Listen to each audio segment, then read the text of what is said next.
নমস্কাৰ সকলোকে আজি অবাতৰিলৈ স্বাগতম জনাইছো।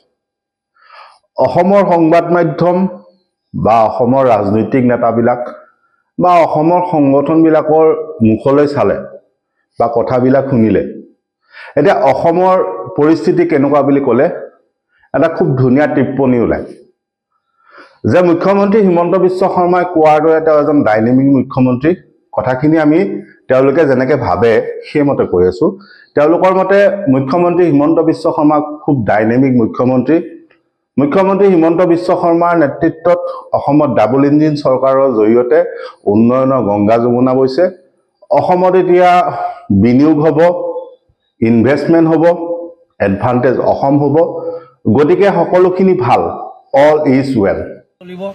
এদিন হিমন্ত বিশ্ব শৰ্মাক এনেকুৱা মানে কামুৰিম নহয়, হিমন্ত বিশ্ব শৰ্মাৰ গম পাই যাব সেইদিনাখনৰ পৰা। তেওঁ যিহেতু লাচিতৰ তেজ নথকাৰ কাৰণে আজি আমাক এনেকুৱা কৰিছে, কিন্তু আমি গণতান্ত্ৰিকভাৱে আন্দোলন কৰিছো আৰু গণতান্ত্ৰিক আন্দোলন থাকিবই আৰু আমি প্ৰতিবাদ কৰিমেই। হিমন্ত বিশ্ব শৰ্মাই কিন্তু অসমৰ পৰা তেওঁ পলাবলৈ বাধ্য হ'ব লাগিব এদিন। আমি এতিয়া সেই কথাটোত আপোনালোকে নিজে জানে যে সদৌ অসম ছাত্ৰ সন্থাই অসমত এডভান্টেজ অসম পতা, ব্যক্তিগতকৰণ হোৱা, ইনভেষ্টমেণ্ট হোৱা, বিনিয়োগ হোৱা গোটেইখিনি কথাক আদৰণি জনাইছে। কাৰণ তেওঁলোকৰ মতে অসমীয়া ল'ৰাই চাকৰি পাব, সেইটো হ'ল তেওঁলোকৰ বক্তব্য। তাৰোপৰি যদি সংবাদ মাধ্যমত দ্বিতীয় এটা বিশেষ কথা চায় তেতিয়াহ'লে অসমত এতিয়া কেৱল দুজনে ৰাজনৈতিক নেতা আছে। এজন হ'ল হিমন্ত বিশ্ব শৰ্মা, আনজন হ'ল অখিল গগৈ। এতিয়া দুইজনে গুণামহৰ দৰে যুঁজিছে, দুইজনৰ মাজত যথেষ্ট বাকযুদ্ধ হয়। অখিল গগৈ অসমৰ আটাইতকৈ জেং বিৰোধী মানুহ আৰু মুখ্যমন্ত্ৰী হিমন্ত বিশ্ব শৰ্মা আটাইতকৈ ভাল মানুহ। দুইজনৰ মাজত বাকযুদ্ধ হোৱাটো আজিকালি ৰাতিপুৱা সূৰ্য ওলোৱাৰ দৰে একেই কথা, যে ৰাতিপুৱা যেনেকৈ সূৰ্য ওলায় তেনেকৈ মুখ্যমন্ত্ৰী হিমন্ত বিশ্ব শৰ্মা আৰু অখিল গগৈৰ মাজত বাকযুদ্ধ হৈ থাকে প্ৰতিদিনে। এতিয়া সেই বিধানসভাখন কিন্তু অসমৰ ৰাইজৰ টকাৰেই চলি আছে। কি কথাক লৈ বাকযুদ্ধ হৈছে সেইবিলাক কথা, যে টুইন টাৱাৰটো চাবলৈ মুখ্যমন্ত্ৰীৰ লগত যাব বিচাৰে অখিল গগৈ। অখিল গগৈক চন্দ্ৰমোহন পাটোৱাৰীৰ লগতহে যাবলৈ দিব মুখ্যমন্ত্ৰীয়ে, কাৰণ তেওঁক অখিল গগৈক হিমন্ত বিশ্ব শৰ্মাৰ পৰিয়ালে ভাল নাপায়। সেইবিলাক কথা লৈ আলোচনা হয় আৰু সদনৰ টকা পইচাবিলাক, ৰাইজৰ টকা পইচাবিলাক তেনেকৈ খৰচ হৈ আছে।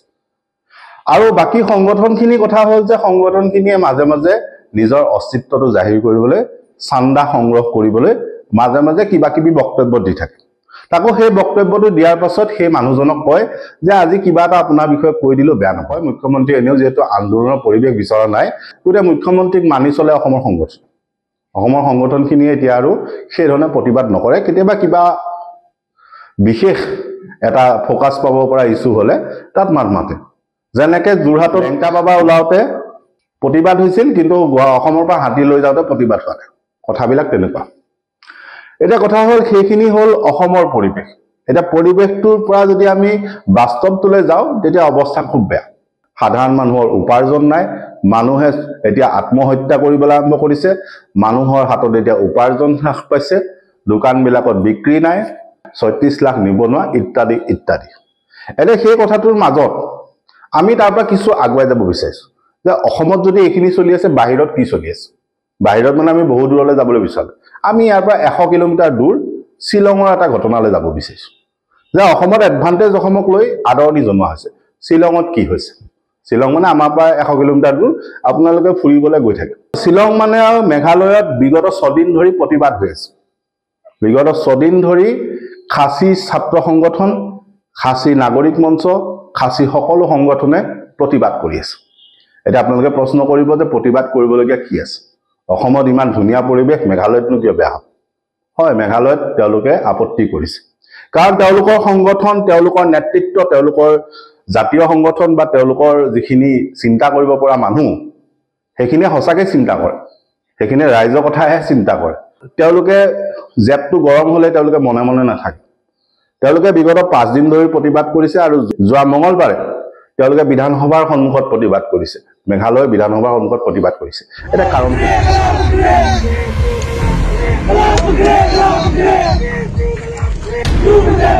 এটা কাৰণটো কি? কাৰণটো খুব মন কৰিবলগীয়া যে ইতিমধ্যে মেঘালয় চৰকাৰে এখন বিশেষ আইন আনিব বিচাৰিছে। সেই বিশেষ আইনখন হ'ল Meghalaya state investment promotion and facilitation act 2024 এটা সেই আইনখন আনিব বিচাৰিছে কনৰাড চাংমাই কনৰাড চাংমা মানে এটা আঞ্চলিকতাবাদী দলৰ তেওঁ মুখ্যমন্ত্ৰী সহযোগত আছে বিজেপি সেই কনৰাড চাংমাৰ বিৰুদ্ধে জোৰদাৰ প্ৰতিবাদ হৈছে এটা কিয় যে Meghalaya state investment promotion and facilitation এক্টখন বাতিল কৰিব লাগে আৰু দ্বিতীয় দাবীটো তেওঁলোকে উত্থাপন কৰিছে যে জয়ন্তীয়া হিলছ বা খাচী হিলছত কোনো কাৰণত ৰেলৱে বহিব নোৱাৰে তেওঁলোকে এই অসমত বিচৰা ধৰণে উন্নয়ন বিচৰা নাই তেওঁলোকে উন্নয়নৰ পৰিপন্থী স্পষ্টকৈ কৈছে তেওঁলোকৰ কোনো লোকঢাক নাই তেওঁলোকে মেনেজ হোৱা নাই তেওঁলোকে প্ৰতিবাদ কৰিছে আৰু খাচী ছাত্ৰ সন্থাৰ সাধাৰণ সম্পাদকে স্পষ্টভাৱে জনাইছে যি ধৰণে অসমত এডভান্টেজ অসম পাৰ্টিত ঢোল কোবোৱা হৈছে বিনিয়োগ হ'ব বুলি কোৱা হৈছে তাক আদৰণি জনাইছে তাৰ বিপৰীতে খাচী ছাত্ৰ সন্থাৰ কিন্তু স্থিতি অটল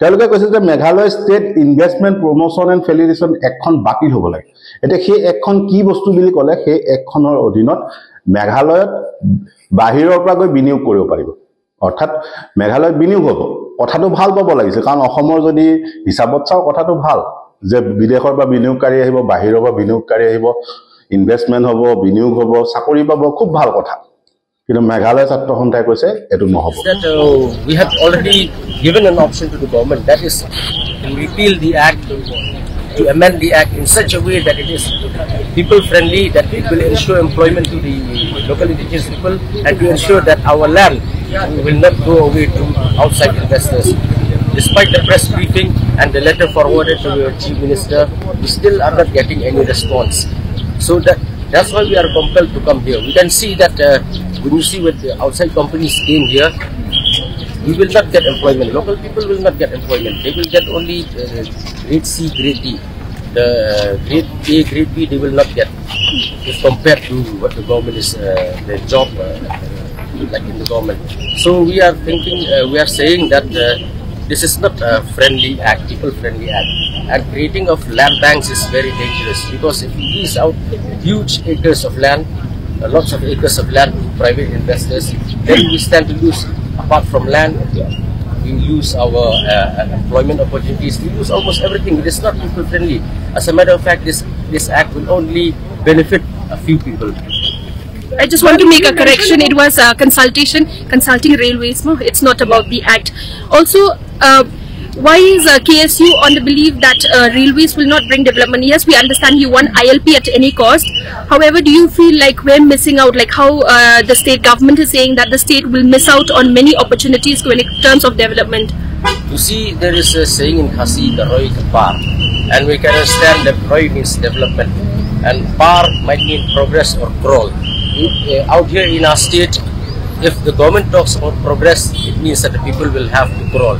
Because if railway come, we understand very well that the magnitude of the influx from outsiders will be aggravated, will become more and more. And we can see that in certain states like in Nagaland, we can see in Dimapur, the population of the Naga has become a minority in front of outsiders. And ILP in Nagaland is not in the entire state. It starts only from Chumukudima. And if you go to Dimapur, you can see the reality of what happens in Dimapur, what happens in Nagaland. We understand that railway is important. Certain people are saying that if railway comes, then essential commodities will be cheaper. But if we look, Shillong is only 100 kilometers from Guwahati, and Imphal is around 300 kilometers from Guwahati. But why are essential commodities cheaper in Manipur than in Meghalaya?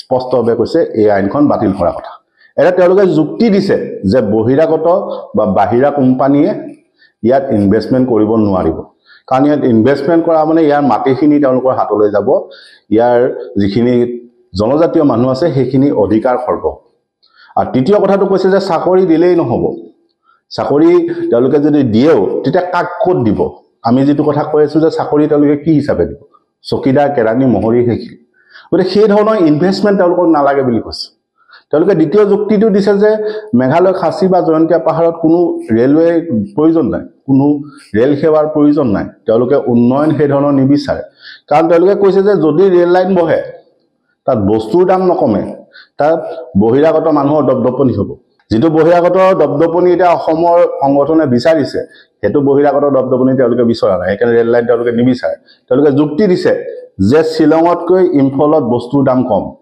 গুৱাহাটীৰ পৰা শ্বিলঙলৈ 100 kilometre ইম্ফললৈ 300 kilometre কিন্তু তথাপি ইম্ফলত বস্তুৰ দাম কম আন সেই ইম্ফল বা সেই মণিপুৰত কিন্তু ৰেল লাইন নাই গতিকে তেওঁলোকে সেই ৰেল লাইনৰ বিৰোধিতা কৰিছে তেওঁলোকে সেই বিনিয়োগৰ বিৰোধিতা কৰিছে তেওঁলোকে কৈছে যে আমাৰ মাটিখিনি আমাৰ হাতৰ পৰা যাব তেওঁলোকে এইটো কৈছে যে তাত আমি কোনো কাৰণত আমি সেই উন্নয়ন বা সেই বিনিয়োগ বিচৰা নাই য'ত জনজাতীয় মানুহৰ অধিকাৰ খৰ্ব হ'ব তেওঁলোকে কৈছে যে প্ৰথমতে ইনাৰ লাইন পাৰমিট দিয়ক আন্তঃৰাজ্যিক অনুজ্ঞাপত্ৰ দিয়ক তাৰ পিছতহে তেওঁলোকে কিবা চিন্তা কৰিব লাগিলে কৰিব ইতিমধ্যে চৰকাৰৰ ফালৰ পৰা তেওঁলোকক আলোচনাৰ কাৰণেও মাতিলে তেওঁলোকৰ কথাটোত হয়বৰো দিছে চৰকাৰে অনুৰাগ চাংমাৰ ফালৰ পৰা সেইটো কথাৰ বাবে আলোচনাৰ বাবে মাতিছে গোটেইখিনি মানুহলৈ আলোচনাৰ কথা কৈছে প্ৰতিশ্ৰুতি দিছে তাৰ পিছতো কিন্তু তেওঁলোকে বিচুকি অহা নাই তেওঁলোকে এইটো কথাহে কৈছে যে খাচী ছাত্ৰ সন্থাৰ চেন্ট্ৰেল কমিটি কেন্দ্ৰীয় সমিতি বহিব তেওঁলোকে সিদ্ধান্ত ল'ব তেওঁলোকে এতিয়াও আন্দোলনৰ কাৰ্যসূচী বাতিল কৰা নাই অসমত যেনেকৈ কিবা এটা কৈ দিলে বাতিল হৈ যায়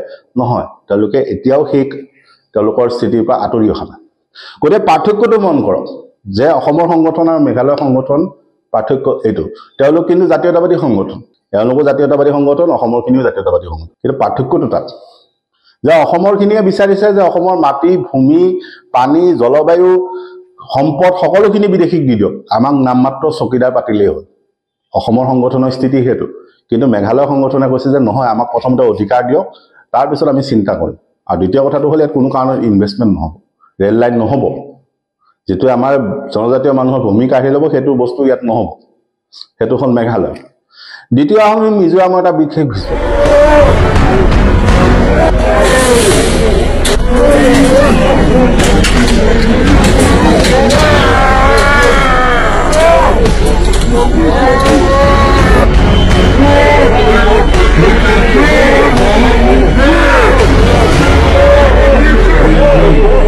এইটো মিজোৰামৰ কংগ্ৰেছ দলে প্ৰতিবাদ কৰি আছে কিয় প্ৰতিবাদ কৰিছে মিজোৰাম বিধানসভাৰ ভিতৰত কংগ্ৰেছৰ এগৰাকী বিধায়কক জ্যেষ্ঠ বিধায়কক অপমান কৰিছে মুখ্যমন্ত্ৰী অপমান কৰাৰ বাবে তেওঁলোকে জোৰদাৰ প্ৰতিবাদ কৰিছে কিন্তু তাৰ বাবে বিপৰীতে অসমৰ কংগ্ৰেছৰ অৱস্থাটো চাওক তেওঁলোকে প্ৰতিবাদ এনেকৈ কৰে পাৰ্থক্যটো দেখিছে না যে বিৰোধী মানে এইটো বিৰোধী তেওঁলোকে সজোৰে শক্তিশালীভাৱে প্ৰতিবাদ কৰিছে আৰু অসমৰ বিৰোধীয়ে এনেকৈ কৰে এতিয়া অসমৰ বিৰোধীয়ে প্ৰতিবাদ কৰাৰ কথাটো আপোনালোকে ক'ব কিন্তু তেওঁলোকে কেনেকৈ কৰে ফৰমুটি মৰা আন্দোলন কৰে যে সাপোৰ নমৰক লাঠিও নাভাঙক ফৰমুটি মৰা আন্দোলন তেওঁলোকে কৰি থাকে মাজে মাজে হুংকাৰ দি থাকে কিন্তু এনেকুৱা ধৰণৰ প্ৰতিবাদ তেওঁলোকে নকৰে তেনেদৰে যদি মণিপুৰলৈ যায় মণিপুৰত এতিয়াও কুকি ছাত্ৰ সংগঠনে প্ৰতিবাদ কৰি আছে বা কুকি সংগঠনখিনিয়ে প্ৰতিবাদ কৰি আছে তেওঁলোকে এইটো কৈছে যে তেওঁলোকে ফ্ৰী মুভমেণ্টৰ বিৰোধী নহয় তেওঁলোকে মুক্ত বিচৰণৰ বিৰোধী নহয় কিন্তু তেওঁলোকে মেইটেসকলক বিচৰা নাই তেওঁলোকে তাৰ বাবে আৰ্মিৰ বিৰুদ্ধেও প্ৰতিৰোধ গঢ় দিছে সেইটো হ'ল তেওঁলোকৰ সংগঠনৰ স্থিতি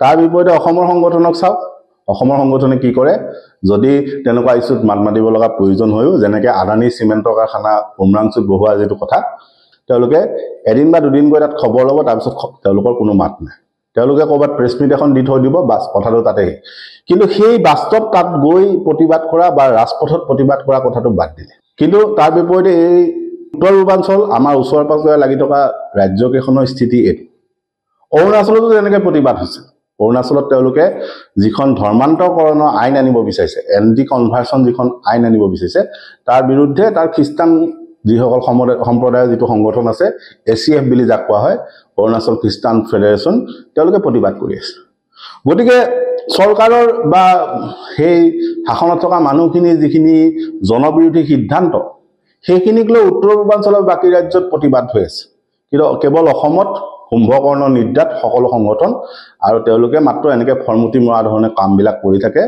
যাতে সাপোৰ নমৰক লাঠিও নমৰক আৰু দ্বিতীয় কথাটো হ'ল তেওঁলোকে এটা শোষণ নিদ্ৰা বাকী অসমৰ ৰাইজ জহন্নামে গ'লেও তেওঁলোকৰ কোনো আহে নাযায় অসমৰ ৰাইজে সমস্যাত ডুবি ককবকাই যদি ডুবি মৰিও থাকে তেতিয়া তেওঁলোকৰ একো আহে নাযায় কাৰণ সেইটোৱে হৈছে মাজে মাজে গৈ এনেই ফটো তুলিবলৈ ফেচবুকত লাইভ দিবলৈ সংবাদমেল দিবলৈ তেওঁলোকে ৰাইজৰ লগত থকাটো দেখুৱায় কিন্তু তাত গৈ ৰাইজৰ লগত থিয় হৈ তেওঁলোকে এই যি ধৰণে বাকী সংগঠন বাকী ৰাজ্যবিলাকৰ জাতীয় সংগঠনে দেখুৱাইছে তেনেকুৱা ধৰণৰ স্থিতি কাৰো নাই গতিকে পাৰ্থক্যটো ৰাইজে চাওক অসমৰ সংগঠন সঁচাকৈ ৰাইজৰ লগত আছে নে কাৰ লগত আছে সেইটো কথা চিন্তা কৰিছে ধন্যবাদ